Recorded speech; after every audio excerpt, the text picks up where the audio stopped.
नमस्कार, मैं हूं आपके साथ मेनका चौधरी। आप देख रहे हैं न्यूज 18 और सवाल कि एनसीबी के रडार पर आखिर कितने स्टार। जी हां, एनसीबी के रडार पर अब अनन्या पांडे भी हैं। एनसीबी दफ्तर पहुंचने वाली हैं अनन्या। एनसीबी ने अनन्या को पूछताछ के लिए बुलाया है। आर्यन खान से चैट पर हो सकती है पूछताछ। एनसीबी को ड्रग्स कनेक्शन का शक है। अभिनेता चंकी पांडे की बेटी है अनन्या पांडे और खबर ये आ रही है कि कभी भी अनन्या को पूछताछ के लिए बुलाया जा सकता है। दरअसल आर्यन खान के जो उस चैट हिस्ट्री से जुड़े हैं अनन्या के भी कनेक्शन और उसी सिलसिले में अनन्या से पूछताछ हो सकती है। आर्यन खान की बेल एप्लीकेशन एक बार फिर से खारिज और इसी बीच अनन्या पांडे से भी हो सकती है मुलाकात। चंकी पांडे की बेटी है अनन्या पांडे और यही सवाल कि आखिर एनसीबी के रडार पर कितने स्टार हैं। बॉलीवुड के कई स्टार्स पर पहले ही आरोप लग चुका है ड्रग कंज्यूम करने का, ड्रग बेचने का, और इस बार आर्यन खान जो कि शाहरुख खान के बेटे हैं वो एक पार्टी के दौरान पकड़े गए और उसके बाद से उनसे पूछताछ हो रही है। और अब जो चैट हिस्ट्री सामने आ रही है, जो बात कही जा रही है कि उसी चैट के बारे में अनन्या पांडे से भी पूछताछ की जाएगी। अनन्या पांडे के घर पहुंची एनसीबी के रडार पर अब अनन्या पांडे भी है। चंकी पांडे की बेटी और कई और अभिनेताओं और अभिनेत्रियों के भी नाम इस रैकेट से जुड़े होने की बात सामने आ रही है। कई सवाल, क्या आर्यन ड्रग्स लेते हैं? क्या तुमने कभी ड्रग्स लिया? अनन्या से एनसीबी ये तमाम सवाल कर सकती है कि क्या आर्यन और तुमने कभी एक साथ ड्रग्स लिया है? ड्रग्स को लेकर तुम या आर्यन कौन कौन लोगों के संपर्क में आया करते थे? ड्रग्स किससे लिया करते थे? कौन से ड्रग्स की मांग ज्यादा किया करते थे आर्यन? ये वो सवाल है जो एनसीबी अनन्या से पूछ सकती है। इस वक्त हमारे सहयोगी हमारे साथ मौजूद हैं। ये बताइएगा अनन्या से ये तमाम सवाल और इसके पीछे के आधार क्या? देखिए, मैं आपको बताऊं कि जब पिछली बार सुनवाई थी यहाँ पे सेशन कोर्ट में जमानत याचिका पे आर्यन के, तो एनसीबी की तरफ से कुछ चैट जो है वो कोर्ट के समक्ष रखे गए थे।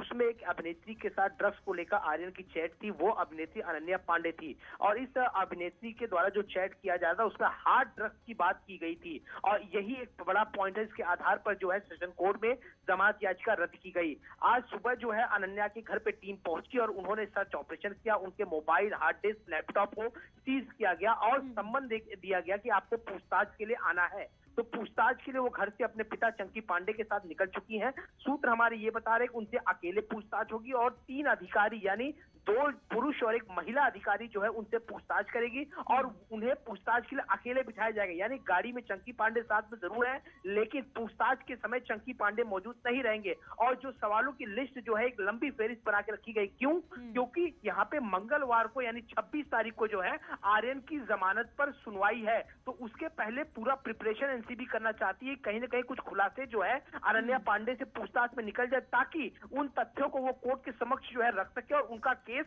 मजबूत हो सके। तो आज की पूछताछ जो है काफी अहम मानी जा रही है और कुछ सवाल ऐसे हैं कि आप आर्यन को कब से जानती हैं? व्हाट्सएप पे जो चैट हुई वो चैट का क्या मतलब था? हार्ड ड्रग्स को लेकर चैट हो रही थी, क्या आप दोनों ड्रग्स लेते हैं या सिर्फ आर्यन ड्रग्स लेते हैं? आर्यन जो है कौन सा ड्रग्स लेते हैं? कब से ड्रग्स का सेवन कर रहे हैं? आप लोगों ने कहां मुलाकात हुई आप लोगों की? आप लोगों की किस पेडलर से संबंध है? कहां से आप लोग ड्रग्स की खरीदारी करते हैं? ये सारे सवाल जो है वो एनसीबी ने बना के रखे हुए। आप देखना ये होगा कि आखिरकार ये अनन्या पांडे इस पे जवाब क्या कुछ देती है। बिल्कुल बिल्कुल, और इन जवाबों पर आगे के जो कदम है एनसीबी के वो निर्भर करेंगे। धन्यवाद इस वक्त पूरी जानकारी देने के लिए अमित, शुक्रिया। ड्रग्स केस में एनसीबी का एक्शन जारी है। शाहरुख खान के घर पहुंची एनसीबी, कागजी कार्रवाई के लिए एनसीबी की टीम यहां पर पहुंची। एनसीबी ने आर्यन से जुड़े कागजात मांगे, आर्यन के विदेश यात्रा के दस्तावेज भी मांगे। ड्रग्स केस में आरोपी है आर्यन खान। मुंबई के ऑर्थर रोड जेल में इस वक्त आर्यन खान बंद है और इसी सिलसिले में लगातार एनसीबी कार्रवाई कर रही है, एक्शन में नजर आ रही है।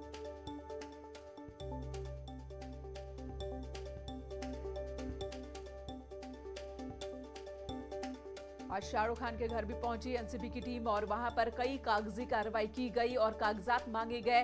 आर्यन से जुड़े हुए विदेश दौरे के भी पेपर्स मांगे गए एनसीबी की ओर से, शाहरुख खान से मांगे गए। ये 3 तस्वीरें आपके सामने हैं। मन्नत पहुंची जब एनसीबी की टीम, आप देख रहे हैं, बेटे आर्यन से मुलाकात करने से पहले कल पहुंचे थे शाहरुख खान। अनन्या पांडे के घर भी एनसीबी की टीम पहुंची और अनन्या के पास पहुंचने की जो वजह, वो एक चैट है जो कि अनन्या और आर्यन खान के बीच, जिसमें हार्ड ड्रग्स की बात कही गई है।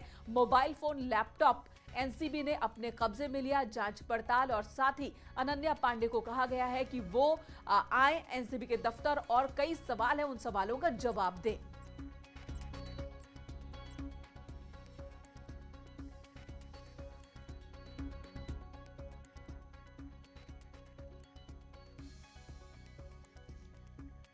अगली खबर का रुख करते हैं आजमगढ़ से। खबर जहां पर मुख्तार की मुश्किलें बढ़ सकती हैं। मुख्तार की करोड़ों की संपत्ति जब्त हो सकती है। लखनऊ के हुसैनगंज में करोड़ों की यह संपत्ति है जो कि जब्त होने की कगार पर। पत्नी आयशा खान के नाम पर है करोड़ों की संपत्ति। जमीन का आयशा खान इस वक्त पेट्रोल पंप चला रही हैं। बगैर लीज एग्रीमेंट के ही जमीन पर पेट्रोल पंप चल रहा है, ये एलडीए का कहना है और इसके खिलाफ हो सकता है एक्शन, कार्रवाई हो सकती है। अपने कब्जे में ये संपत्ति सरकार ले सकती है। अभिषेक हमारे सहयोगी इस वक्त हमारे साथ है। अभिषेक, और क्या इन्फॉर्मेशन आपके पास?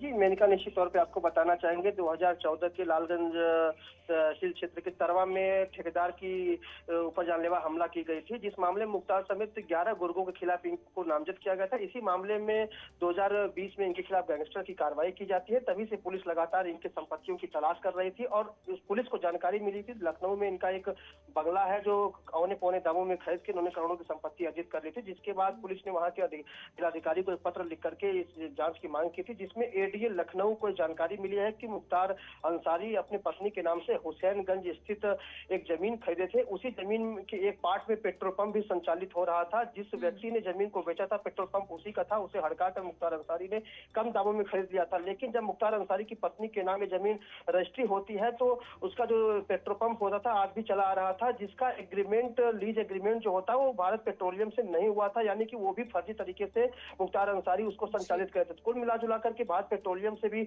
एक जवाब मांगा गया है क्या इनके नाम से जो संपत्ति है उससे इन्होंने लीज एग्रीमेंट कराया था नहीं कराया था, जिसके बाद उस पेट्रोल पंप के साथ साथ जमीन अंसारी। धन्यवाद अभिषेक आपका पूरी जानकारी देने के लिए। लखीमपुर केस से जुड़ी एक और बड़ी खबर है। एसआईटी ने आशीष मिश्रा की रिमांड मांगी है। आशीष समेत 4 आरोपियों की रिमांड मांगी गई है। एसआईटी ने कोर्ट से 3 दिनों की रिमांड मांगी है। पुलिस रिमांड की अर्जी पर सुनवाई कल होनी है। लखीमपुर खीरी जो हिंसा हुई थी उसमें मुख्य आरोपी आशीष मिश्रा और इनकी रिमांड एसआईटी की ओर से मांगी गई है। उधर ग्रेटर नोएडा में घर में घुसकर युवती की हत्या हुई है। गला रेत कर युवती की हत्या हुई है। हत्या कर ज्वेलरी और मोबाइल फोन लेकर बदमाश भाग गए। पुलिस ने 4 घंटे में इस पूरी वारदात का खुलासा कर दिया। पुलिस ने आरोपी युवक को गिरफ्तार किया। सूरजपुर थाना क्षेत्र के जीटा 1 की यह घटना है। उधर बलरामपुर में बीजेपी कार्यकर्ता की हत्या के मामले में पुलिस ने सभी 5 नामजद आरोपियों को गिरफ्तार कर लिया है और आरोपियों के खिलाफ गैंगस्टर के तहत कार्रवाई की जा रही है। आपको बता दें 18 अक्टूबर को हरैया थाना क्षेत्र में बीजेपी कार्यकर्ता कृष्ण प्रकाश शुक्ला की ट्रैक्टर से कुचलकर हत्या कर दी गई थी और इस घटना के बाद आरोपी मौके से फरार हो गए थे। इस मामले में मृतक की पत्नी की तरफ से शिकायत दर्ज कराई गई थी, जिसमें 5 लोगों को नामजद आरोपी बनाया गया था, जिसे पुलिस ने गिरफ्तार कर लिया है। क्षेत्र में श्री कृष्ण प्रकाश शुक्ला की हत्या की गई थी। उस हत्या के नामजद अभियुक्त गण राहुल, सतीश और जितेंद्र पांडे को गिरफ्तार कर लिया गया है। इनके साथ इनका सहयोग करने वाले 2 अन्य व्यक्तियों की भी गिरफ्तारी की गई है। इन 5 अभियुक्त गण को न्यायालय रवाना किया जाएगा।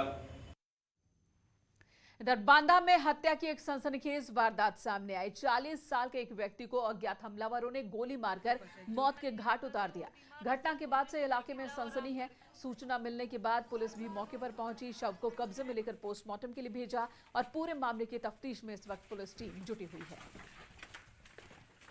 ग्राम नादादेव में कमल बाबू चौहान जो रात्रि में अपने घर के बाहर सोए हुए थे, रात्रि में किसी अज्ञात व्यक्ति द्वारा इनकी गोली मारकर हत्या कर दी है। मेरठ के मेडिकल थाना क्षेत्र में एक बुजुर्ग की झगड़े के बाद सरिये से पीट कर हत्या कर दी गई और हत्या के दौरान मृतक का चेहरा बुरी तरह से कुचल दिया गया। पुलिस ने मौके पर पहुंचकर शव को पोस्टमार्टम के लिए भेजा। पुलिस ने इस मामले में मृतक के बेटे समेत 4 लोगों को हिरासत में लिया है। पुलिस अधिकारियों का कहना है कि संदिग्ध लोगों से पूछताछ की जा रही है। जल्द ही हत्या का खुलासा भी होगा।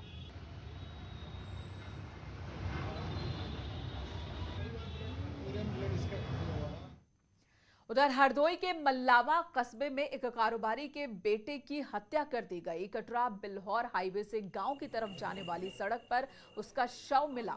शव के पास ही उसकी बाइक थी। उसके सिर पर गंभीर चोट के निशान थे। गले से सोने की चेन गायब थी। लूटपाट में हत्या की आशंका जताई जा रही है। पुलिस कई एंगल से मामले की जांच कर रही है।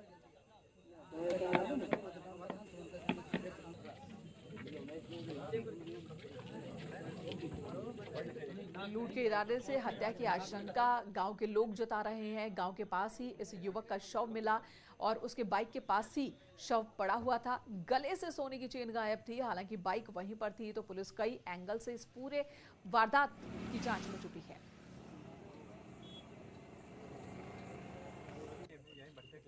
सरोज कुमार पटेल हैं। इन उम्र करीब 35 वर्ष है।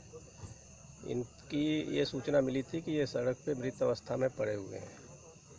इस सूचना पे पुलिस मौके पे पहुंची है और सर में पीछे हार्ड एंड ब्लंट ऑब्जेक्ट की चोट प्रतीत हो रही है।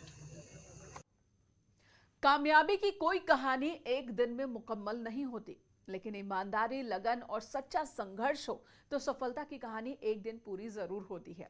देश में श्वेत क्रांति यानी कि दूध क्रांति लाने वाले अमूल का सफर गुजरात में सिर्फ 2 गांव से शुरू हुआ था। 75 साल का हो चुका अमूल पूरे देश के साथ आजादी के अमृत महोत्सव की खुशियां मना रहा है। आइए आपको रूबरू कराते हैं अमूल की सफलता की कहानी से।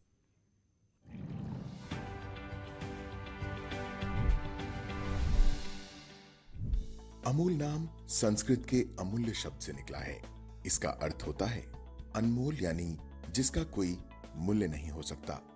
आनंद सहकारी डेयरी और अमूल का नाम एक दूसरे के पर्यायवाची हो गए। अमूल मक्खन घर घर की जरूरत बन गया। अमूल बटर की खासियत इसकी ताजगी और घर पर तैयार किए गए मक्खन जैसा स्वाद है। इतने लंबे सफर के दौरान मजाल है कि अमूल के स्वाद में जरा भी फर्क आया हो।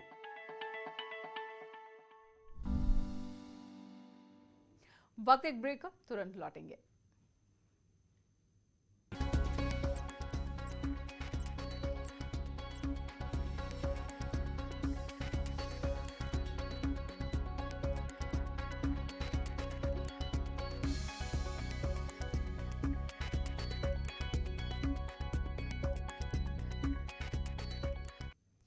कोरोना के खिलाफ लड़ाई में भारत पूरी दुनिया के लिए मिसाल बन गया है। पहले कोरोना टीके की खोज, फिर उसका बड़े पैमाने पर उत्पादन, दुनिया भर में वितरण और अब 100 करोड़ टीकाकरण के लक्ष्य तक पहुंचने के लिए विश्व बैंक ने भारत की तारीफ की है।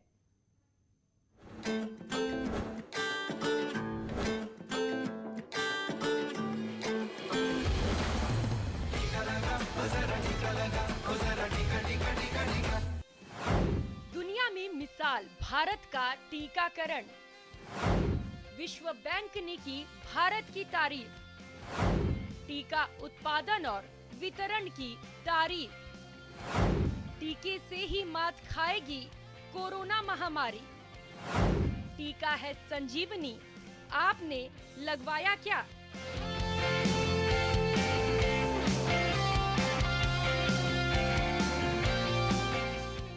के खिलाफ भारत का देशव्यापी टीकाकरण अभियान रोजाना सफलता के नए आयाम छू रहा है। साल की शुरुआत में 16 जनवरी को पहले टीके से शुरू हुआ भारत का कोरोना टीकाकरण अभियान अब 100 करोड़ टीके तक पहुंच गया है।